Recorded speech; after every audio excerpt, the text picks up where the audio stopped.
It had been 29 years since Johnny Carson had not smiled when he walked on stage for The Tonight Show, July 15th, 1991. 3 weeks after the death of his son, Rick. 3 weeks after the terrible phone call that broke everything. 3 weeks after realizing that your fame, success, and job don't matter when your child is gone. The people in the room were lost. Should they cheer, be quiet, or give him space?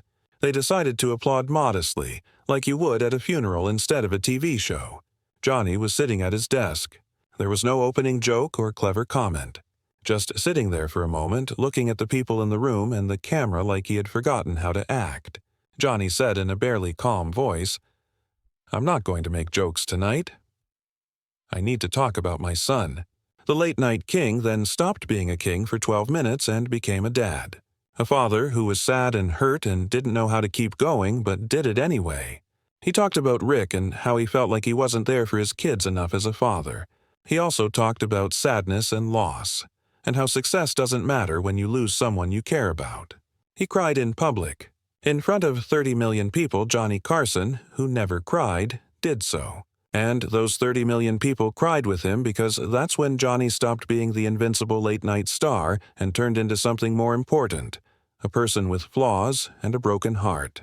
And because he was broken, he let every parent and person who had lost someone know that sadness doesn't have a time limit, that you can't get over it, that sometimes all you just have to show up and tell the truth about how much it hurts.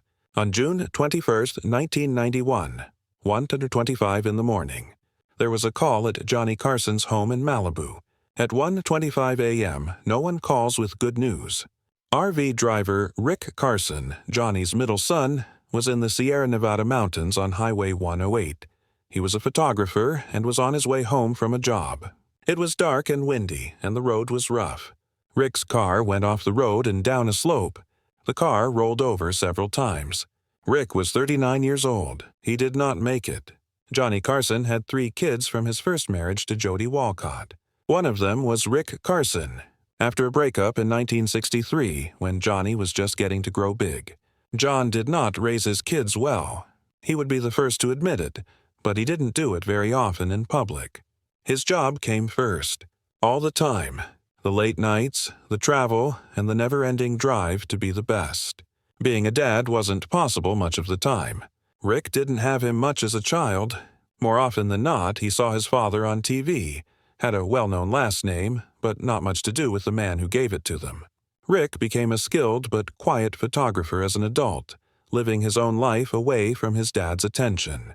They weren't really estranged, but they were far apart, like how dads and sons can be when they have too much experience and not enough time. Johnny always told himself that there would be time to fix things, and time to be the dad he wasn't when Rick was young.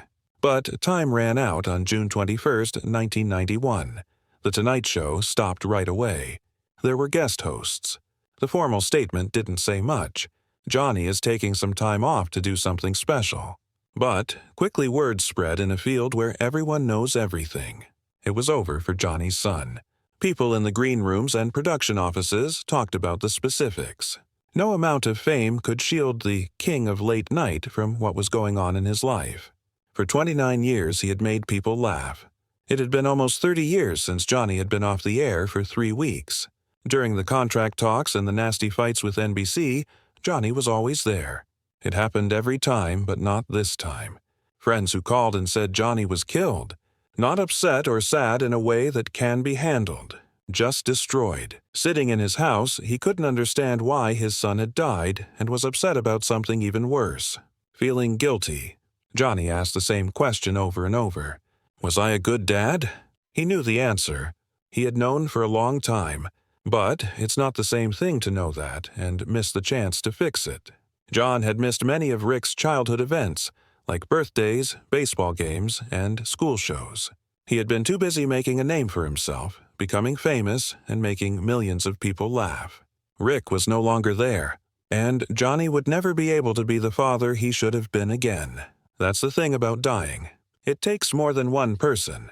It takes every talk you could have had, every apology you could have said, and every moment you put off because you thought there would be more time. Johnny had spent 30 years on TV being perfect, in control, calm, and the kind of professional who never let his personal issues show. But this wasn't something he could solve by performing. Johnny chose to come back after 3 weeks, but he didn't do it because he was ready, or because he was less sad. He did it because he knew that if he waited until he was ready, he would never come back.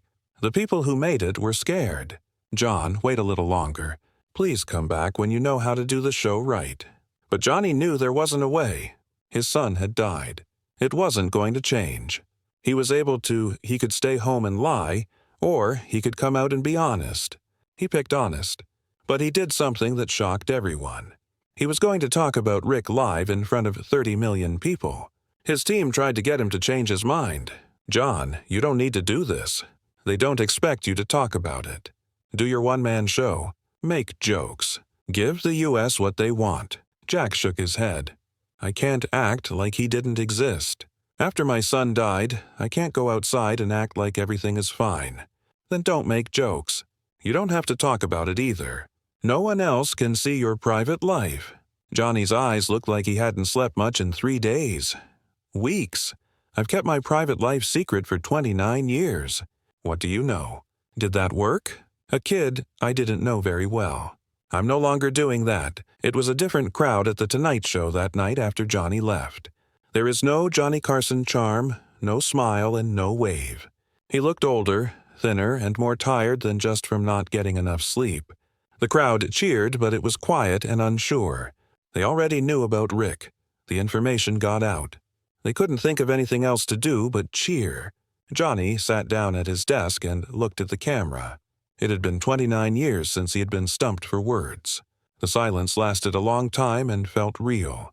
After that, Johnny spoke. "Tonight, I'm not going to make jokes. I just want to talk about something." The crowd was very quiet. "My son Rick died in a car crash 3 weeks ago. He was 39 years old." Johnny's voice was broken. He took a moment to try to calm down, but failed.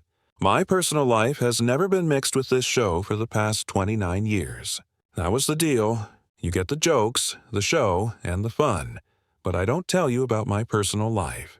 He took a deep breath and looked down at his desk. "But I can't do that tonight because my son is gone and I need to talk about him," he said. The next thing that happened wasn't planned or practiced. Johnny just spoke. He talked about Rick and how good a photographer he was, how quiet and thoughtful he was, and how he had chosen to live a quiet life because he wanted to. Be his own person. Rick did not wish to be known as Johnny Carson's son. I agreed with Johnny when he said he just wanted to be Rick. Perhaps too much. I might have stayed away because I thought that was what he wanted. Johnny's voice broke once more. He put his eyes shut. "I was not a good parent, that's the truth. I had my mind on this too much."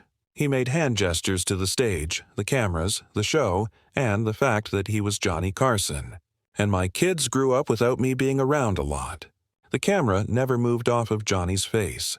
There were no cuts or pity. There was just a guy crying on national TV. You tell yourself you'll have time later. It's time to fix what went wrong. It's time to talk about things you should have talked about years ago. After that, you get a call one morning and know there is no later. It's time to go. The crowd was also crying now. Not just a few. The crew, the camera operators, and even Ed McMahon, who was sitting at his desk, were all crying out loud. Johnny tried to smile through his tears. "I don't know why I'm telling you this. Because I lied for 29 years and said I had everything together when I don't. I'm just a guy who lost his kid and doesn't know what to do." He looked right at the camera. "Give your kids a hug tonight. Do not wait. I do not believe that later there will be time. Do it right now." The Tonight Show's lines lit up right away. After a few thousand calls, there were tens of thousands. People calling to say they had also lost someone and wanted to share their sadness. To thank Johnny for being honest. People also called to say they were going to call their parents, kids, or other people they'd been meaning to call but kept putting off. Johnny did something that had never been done before. He had given the nation's grief, all the loss and sorrow that people carry around with them, permission to exist, be known, and be felt. Johnny Carson was the man who made people feel better for 29 years. He made America feel that night. Always. Johnny. Went back to work the next day and did the show for another year before, cutting down on his work in 1992, but people who knew him said he was never the same again. He always felt bad about Rick. The what-ifs